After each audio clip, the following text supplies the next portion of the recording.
Good evening, this is Mystica. Welcome to the Mystic Road to Success, and I hope that you're going to be enjoying our issues tonight.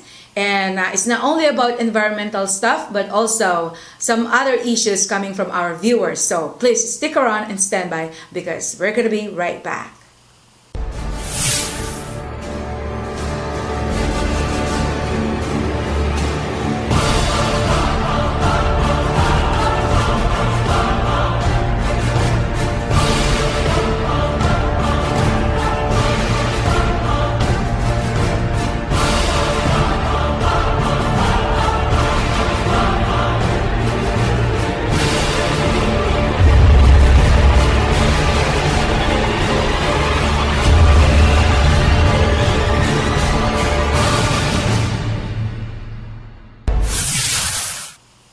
Mga kaibigan, katulad po ng sinabi ko na meron tayong mga iba't ibang mga issues tonight. So, it's not only about environmental thing, pero meron po tayong mga nakuhang mga messages coming from other viewers about their problems. So, ito po ang inyong lingkod.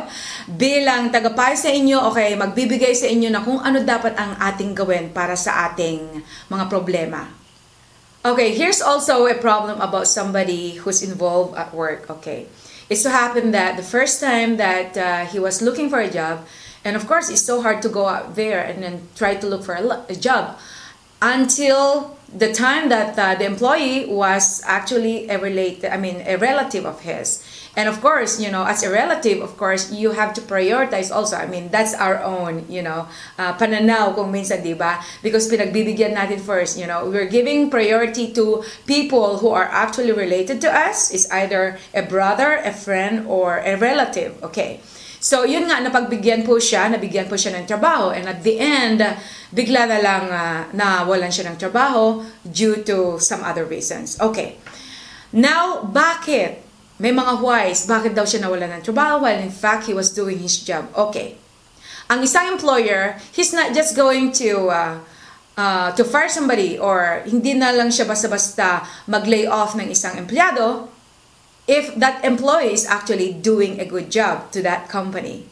Of course, an employer always has the right to find the right person for the company, especially kung nalulugi na siya or especially if there's really nothing coming in or hindi nagmamaterialize kung ano yung dapat i-materialize, especially nagde-depend lang siya sa kanyang mga empleyados. Okay. So now the reason is because that employer wasn't really satisfied enough about the performance, about the job of that person. It's either you're a relative or you are a brother or a sister. I mean, we cannot just depend on that because this is a company who needs some people who are really doing their job for the sake of the company's success. Okay.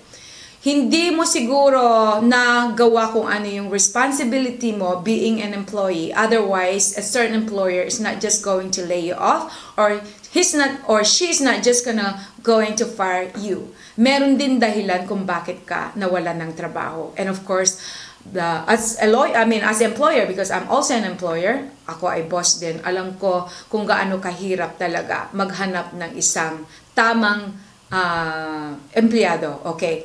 And of course, being an employee, of course, sasabihin mo na ginagawa ko naman ang lahat. No, that's not an issue. There's always a lot of other things. There's always a lot of factor kung bakit masasabi natin na nagawa mo ba or hindi ang iyong trabaho. So I'm sure that you know yourself. Alam mo kung bakit, or if not, then go back to your employer and then ask what went wrong, what did I do, or what are the things that I did really do well? Ayun. So, ang rason ay because you do your job well or the employer probably wasn't really satisfied of what you have performed.